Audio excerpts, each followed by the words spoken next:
दक्षिण बिहार के कई जिलों में गर्मी में तेजी से बढ़ोतरी हुई है। 1 दर्जन से अधिक जिलों में अधिकतम तापमान 40 डिग्री सेल्सियस से ऊपर पहुंच गया है। मौसम वैज्ञानिक नेहा कुमारी ने बताया कि उत्तरी और दक्षिण बिहार में 2 दिनों के बाद तापमान में सामान्य से 2 से 3 डिग्री सेल्सियस की और बढ़ोतरी होने की संभावना है। कई स्थानों पर लू की स्थिति भी बन सकती है।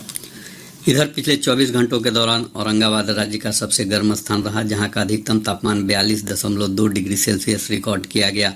मौसम विभाग ने अपने पूर्वानुमान में कहा है कि 22 मई के बाद राज्य के उत्तरी हिस्सों में कुछ स्थानों पर मेघ गर्जन के साथ बारिश की संभावना है।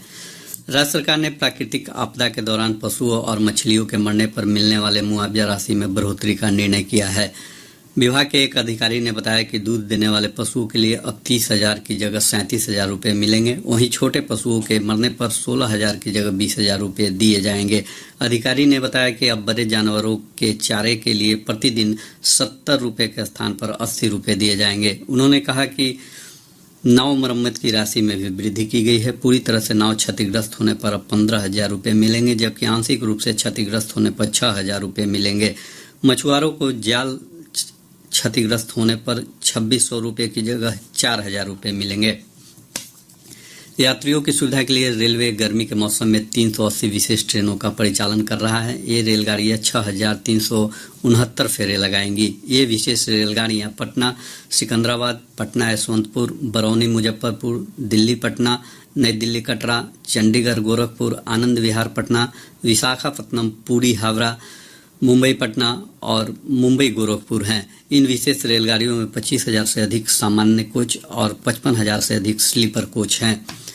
राज्य में 6 लाख मिट्टी के नमूनों की जांच की जाएगी। मिट्टी जांच प्रयोगशाला के सहायक निदेशक अमितेश कुमार ने बताया कि वर्तमान वित्तीय वर्ष में ऐप पर नमूना संग्रह किया जाएगा और इसकी रिपोर्ट ऑनलाइन की जाएगी। निदेशक ने बताया कि सबसे अधिक मिट्टी की जांच पूर्वी चंपारण जिले में होगी। उन्होंने कहा कि नमूना संग्रह दल का गठन कर लिया गया है।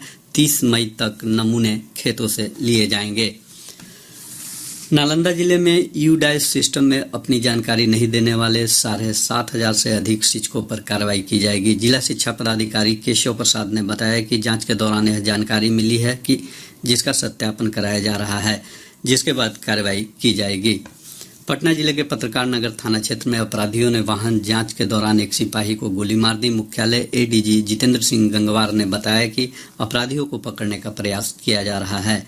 वहीं इसी जिले के शाहपुर थाना क्षेत्र में एक बारात में हवाई फायरिंग के दौरान गोली लगने से एक बच्ची की मौत हो गई और 6 लोग घायल हो गए। पुलिस मामले की छानबीन कर रही है। मधेपुरा जिले में स्नान करने के दौरान तालाब में डूब जाने से ग्वालपारा थाना क्षेत्र के टेम्भा टोला पंचायत में 2 किशोरियों की मौत हो गई। वहीं किशनगंज जिले के महिनगांव पंचायत में महानंदा नदी में डूब जाने से एक युवक की मौत हो गई। नीति आयोग ने कृषि उद्यम और इससे जुड़े अन्य प्रकार के अन्वेषण से अपनी प्रतिभा दिखाने वाले 75 कृषि उद्यमियों की सूची जारी की है, जिसमें किसान चाची के नाम से मशहूर मुजफ्फरपुर निवासी राजकुमारी देवी का नाम शामिल किया गया है। किसान चाची आचार नाम से उनके स्टार्टअप का उल्लेख करते हुए नीति आयोग ने कहा है कि किसान चाची के प्रयासों से 300 से अधिक महिलाओं की आर्थिक स्थिति मजबूत हुई है। प्रधानमंत्री सूक्ष्म खाद्य उद्योग उन्नयन योजना PMFME के अंतर्गत नए व्यवसायियों को खाद्य प्रसंस्करण उद्योग लगाने के लिए उद्योग विभाग पंचायतों में जागरूकता कार्यक्रम चलाएगा। विभाग के अनुसार इस योजना में व्यवसायियों को ऋण की सुविधा भी दी जाएगी। इसके साथ ही जो व्यवसायी अपने उद्योग को बढ़ाना चाहते हैं उन्हें भी 10 लाख रुपए तक की मदद की जाएगी। पूर्व प्रधानमंत्री राजीव गांधी की पुण्यतिथि आज देश भर में आतंकवाद विरोधी दिवस के रूप में मनाई जा रही है। आज ही के दिन वर्ष 1991 में तमिलनाडु के पेरम्बदूर में लिट्टे के उग्रवादियों ने उनकी हत्या कर दी थी। उनकी पुण्यतिथि पर कांग्रेस प्रदेश मुख्यालय सदाकत आश्रम में श्रद्धांजलि सभा का आयोजन किया जा रहा है। केंद्र सरकार ने कहा है कि स्वास्थ्य सेवा योजना CGHS के लाभार्थियों को पटना, भोपाल, भुवनेश्वर, ऋषिकेश, रायपुर और जोधपुर के अखिल भारतीय आयुर्विज्ञान संस्थानों में नकदी रहित कैशलेस उपचार की सुविधा उपलब्ध होगी। इससे CGHS के अंतर्गत कवर सेवारत कर्मियों और अवकाश प्राप्त केंद्रीय कर्मचारियों को सुविधा मिलेगी। केंद्रीय स्वास्थ्य मंत्रालय और एम्स के बीच इस संबंध में एक समझौता हुआ है। केंद्रीय स्वास्थ्य सचिव राजेश भूषण ने बताया कि अब लाभार्थियों को पहले भुगतान करने और प्रतिपूर्ति का दावा करने की परेशानी के बिना विभिन्न एम्स में उपलब्ध अत्याधुनिक उपचार सुविधाओं का लाभ मिल सकेगा। केंद्रीय स्वास्थ्य सचिव ने कहा कि जल्द ही यह कैशलेस सुविधा एम्स नई दिल्ली, पीजीआई चंडीगढ़ और जिपमर पुडुचेरी में भी उपलब्ध होगी। राज्य के 29 जिलों में अल्ट्रासाउंड केंद्रों की जांच की जाएगी। मुख्य सचिव आमिर सुबहानी ने बताया कि अररिया, अरवल, औरंगाबाद, मधुबनी, दरभंगा, गया, बक्सर और कटिहार में लड़के लड़कियों का अनुपात कम होने पर जांच कराई जा रही है। उन्होंने कहा कि भोजपुर जिले के 29 अल्ट्रासाउंड केंद्रों को जांच के बाद सील कर दिया गया है।